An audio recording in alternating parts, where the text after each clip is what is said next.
अस्सलाम वालेकुम। Quality education के प्लेटफॉर्म पे आपको खुशामदीद। बहुत सारे लोग क्वेश्चन पूछते हैं कि फ़िनलैंड कैसा मुल्क है, यहाँ पे रहना कैसा है, एक्सपेंसिव है, लिविंग एक्सपेंसेस कैसे हैं यहाँ पे, एक छोटी सी जॉब के साथ क्या यहाँ पे आप सर्वाइव कर सकते हैं। अगर एज ए स्टूडेंट आप यहाँ पे आते हैं तो क्या पॉसिबिलिटी है कि आप अपने एक्सपेंसेस को मैनेज कर सकें।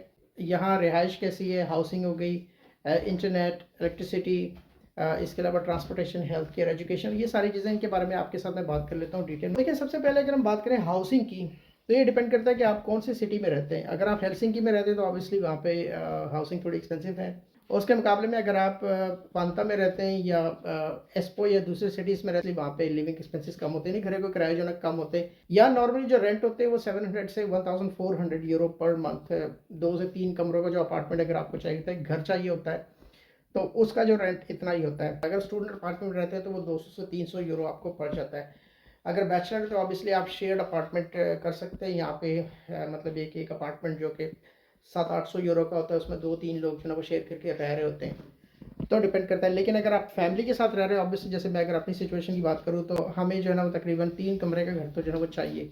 तो उसका जो वो है रेंट है, जो हम प्रीवियसली जिस घर में रहते थे, जहाँ से हम शिफ्ट होकर यहाँ पे आए, तो उसका जो रेंट था वो था 1350 यूरो। तो फिर जब घर भी डिपेंड करता है कि आप कहाँ पे रहते हैं। अगर आप बिल्डिंग के अंदर रहते हैं, अपार्टमेंट पे रहते हैं, तो आपको ज़्यादा सस्ता पड़ता है। लेकिन अगर देखिए, अगर आप टेरेस हाउस में रहते हैं, यानी ऊपर नीचे आपके पास हो, साथ में नेबर्स हो आपके राइट एंड लेफ्ट, तो इस तरह के हाउसेज जो है ना वो थोड़े से फिर ये कि एक्सपेंसिव पड़ जाते हैं आपको। इसके अलावा अगर आप सिंगल पोर्शन लेते हैं, यानी बिल्कुल सेपरेट हाउस आपका, जिसमें कि अगर टेरेस हाउस है या सिंगल स्टोरी है, तो भी जो है वो और ज़्यादा एक्सपेंसिव आपको पड़ जाता है। और देखिए, लिविंग एक्सपेंसेस के अंदर सबसे जो महंगी चीज़ है वो ये हाउसिंग ही है आपकी, यानी हाउसिंग यहाँ पे महंगी है।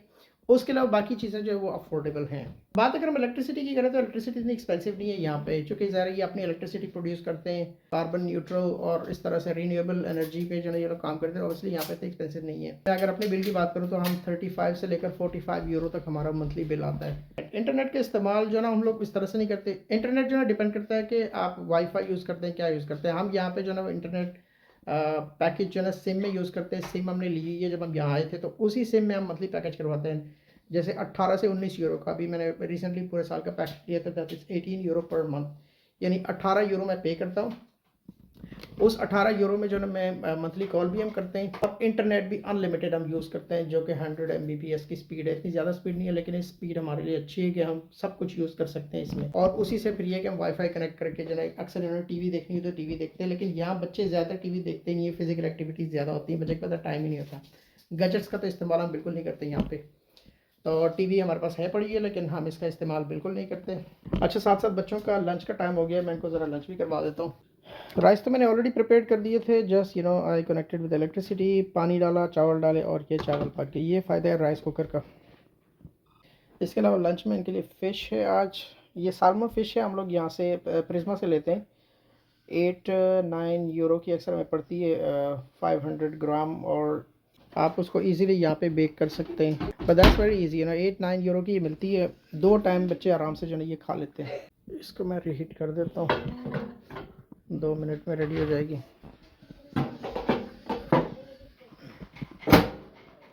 Easy life. Kids, go to the table. Okay.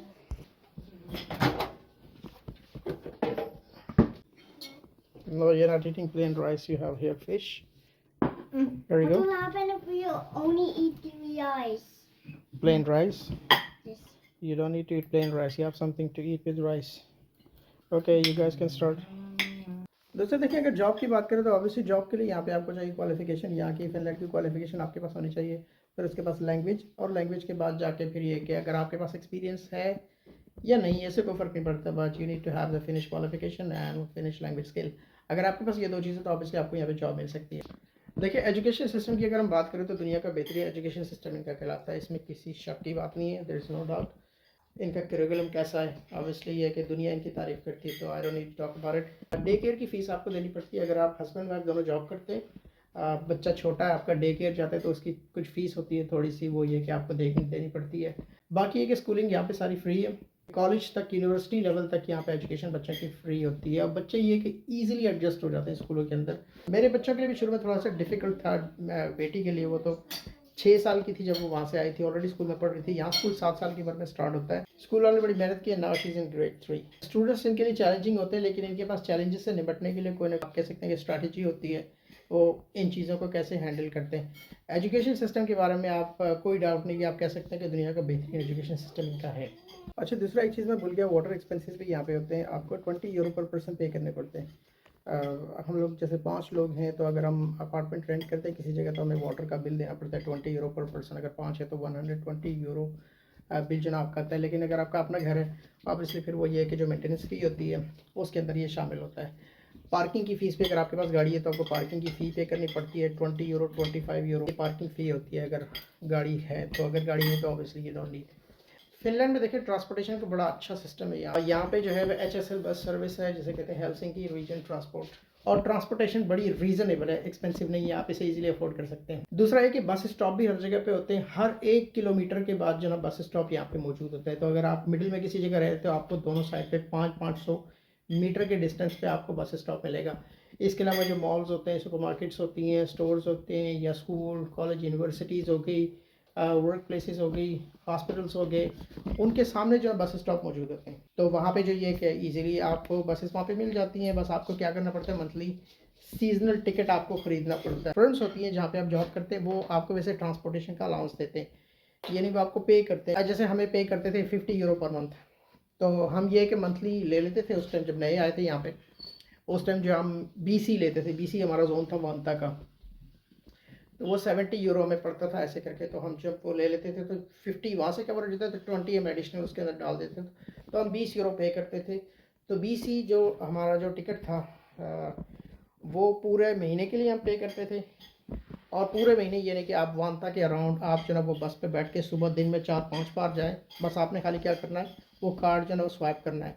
और अगर मोबाइल में मोबाइल एप्लीकेशन आपके पास मौजूद है, तो मोबाइल आपने उसको ड्राइवर को दिखाना है, बस ड्राइवर को, and then he will tell you to go HSS से। 7 साल से लेकर 17 साल की उम्र तक जो बच्चे होते हैं, उनके लिए 50% होता है टिकट। अगर ये 70 है तो उनके लिए 35 यूरो होगा। लेकिन ये नॉर्मली जो कॉलेज के या यूनिवर्सिटी के स्टूडेंट्स होते हैं, या यानी कि बड़े जो स्टूडेंट्स भी होते हैं, जैसे आपकी जैसे इंटरनेशनल स्टूडेंट है, किसी यूनिवर्सिटी में पढ़ रहे हैं, तो भी ये कि आप जो है स्टूडेंट कार्ड इस्तेमाल कर सकते हैं, यानी आपको 50% डिस्काउंट यहाँ पे ट्रांसपोर्टेशन के अंदर मिलता है। इसके अलावा अगर ABC रीजन की लेते हैं, तो आप ट्रेन और ट्राम वगैरह भी जो है वो उसके अंदर यूज़ कर सकते हैं। इवन कि शिप यहाँ से जाता है ना दूसरे सिटीज़ में, हम लोग अक्सर जाते रहते हैं, मैंने कुछ वीडियोस पहले बनाई थी, उसमें भी आप जो है ना मतलब उसको इस्तेमाल कर सकते हैं। HSL खाली वो शो करते हैं कि टिकट परचेज़ करते हैं बच्चों के लिए। जो छोटा वाला बच्चा है उसके लिए तो हम यूज़ ही नहीं करते, क्योंकि उसके लिए फ्री है। ये 7 साल की एज से स्टार्ट होता है। अगर बच्चे 7 साल से नीचे हैं तो वो तो किसी भी बस पे चढ़ जाएँ, उनके लिए फ्री है। Zain is going to finish. Mahir, you're very slow. You have to be fast. See, Zain is done. He's already there. So, there you go. You guys didn't finish. Be fast. अच्छा, next हम बात करते हैं health care की। Health care देखिए, Finland के अंदर ये इंश्योरेंस हेल्थ केयर है, आपको जो ना कुछ अमाउंट पे करना पड़ता है। बच्चों के लिए हेल्थ केयर फ्री है, यानी स्कूल गोइंग बच्चे जो हैं या कॉलेज के बच्चे जो होते हैं, उनके लिए हेल्थ केयर बिल्कुल फ्री होती है। इवन के स्कूल के बच्चों के लिए जो वो डेंटल तक की सर्विसेज जो है ना फ्री है। मेरा बेटा जो है उसको यहाँ पे जब हम लेकर आए थे, तो ऑटिज्म के डायग्नोसिंग प्रोसेस के दौरान उसको EEG MRI पता नहीं क्या क्या सारा कुछ करवाया, हमसे कुछ भी नहीं लिया। That's completely free. नॉर्मली आप जो ना देखें, वर्किंग पर्सनल होते हैं तो आपके पास कैला कार्ड होता है, यहाँ पे सबके पास होता है। जैसे हमारे पास भी कैला कार्ड है, हेल्थ इंश्योरेंस कार्ड जिसे कह लें, बच्चों के पास भी है, सबके पास एक ही तरह का है। तो बच्चों की तो ऑब्वियसली फ्री है, लेकिन बड़ों के लिए, हमारे लिए जो वर्किंग पर्सनल है, हम टैक्स पेयर हैं, जॉब करते हैं, अगर आप प्रिस्क्रिप्शन मेडिसिन यूज़ करते हैं, अगर आप ये है कि मंथली समझ लें कि आप मेंटेनेंस पे कोई ऐसी मेडिसिन है जो आप लेते हैं, तो 650 यूरो पर कैलेंडर ईयर आपको पे करने पड़ते हैं, यानी 650 यूरो आप सालाना पे करते हैं। और देखिए, पब्लिक हेल्थ की हम बात करें, डॉक्टर विजिट हो गया या इस तरह की चीज़ें होगी, अगर आप वो सर्विसेज यूज़ करते हैं तो उसके लिए सालाना जो आपको पे करने पड़ते हैं 815 यूरो, यानी 815 यूरो मैक्सिमम आप पे करते हैं सालाना, जिसमें आप मल्टीपल विजिट्स डॉक्टर के हो गए और बहुत सारी ऐसी सर्विसेज हो गई। उससे ऊपर अगर जाते हैं तो वो फिर ये कि आपके लिए फ्री हो जाते हैं। इसके अलावा अगर हॉस्पिटलाइज होते हैं, एडमिशन होता है, ऑपरेशंस होते हैं, सर्जरीज होती हैं, वो सब कुछ फ्री होता है, यानी सब कुछ कवर्ड होता है उसके अंदर। इसके अलावा मेडिकल ट्रैवल कॉस्ट जो है 300 यूरो पर ईयर पर कैलेंडर ईयर आपको पे करने पड़ते हैं, अगर आपके लिए जो है वो किसी जगह लेके गए। इंश्योरेंस आपकी कवर करती है, हेलीकॉप्टर आपके लिए यूज़ किया, आपको एक जगह से दूसरी जगह ट्रांसपोर्ट किया है, तो मैक्सिमम जो होता है वो 300 यूरो जो है वो आप पे करते हैं पर कैलेंडर ईयर। उसके बाद अगर ट्रांसपोर्ट पे से ज़्यादा एक्सपेंसेस आते हैं तो ऑब्वियसली वो कवर होते हैं, गवर्नमेंट की तरफ से फ्री है। तो देखिए मेडिकल फैसिलिटी यहाँ पे बेहतरीन है, बड़ी एग्रेसिव मैनेजमेंट नहीं करते, बड़े टेक्निकली जो है मेडिकल चीज़ों को ये लोग हैंडल करते हैं compare to the countries where I had been living before. चीज़ें इंश्योरेंस आपकी होती है यहाँ पे, अगर आप प्रॉपर्टी इंश्योरेंस लेते हैं 18-20 यूरो आपको मंथली पे करनी पड़ती है। जो हाउसिंग इंश्योरेंस होती है वो अगर आप हाउसिंग कंपनी के साथ रहते हैं तो वो लोग पे करते हैं, लेकिन अगर आपका अपना घर है कि उसकी इंश्योरेंस भी पे करनी पड़ती है, that's around 50 euro, 40 to 50 euro per month. मुझे अभी एग्जैक्टली याद भी नहीं, इट्स लाइक 48 यूरो। ये पूरे घर की इंश्योरेंस होती है, अगर कुछ हो जाए तो फिर ये कि वो इंश्योरेंस कंपनी जो है उसको कवरेज करती है फॉर द डैमेज, दे पे फॉर इट। तो ये थी कुछ इन्फॉर्मेशन। इसके अलावा अगर और क्वेश्चन आपके जहन में आते हैं तो आप कमेंट सेक्शन में पूछ सकते हैं, I will be happy to answer this question. ये वीडियो जो थी वो लिविंग एक्सपेंसेस के हवाले से थी। मज़ीद इस तरह की वीडियोस देखनी है तो आप चैनल को सब्सक्राइब कर दें, बेल नोटिफिकेशन को भी प्रेस कर दें ताकि आने वाली वीडियोस के बारे में भी आपको पता चलता रहे। This will be quite enough for today, I will see you in the next video. Thanks for watching, bye for now.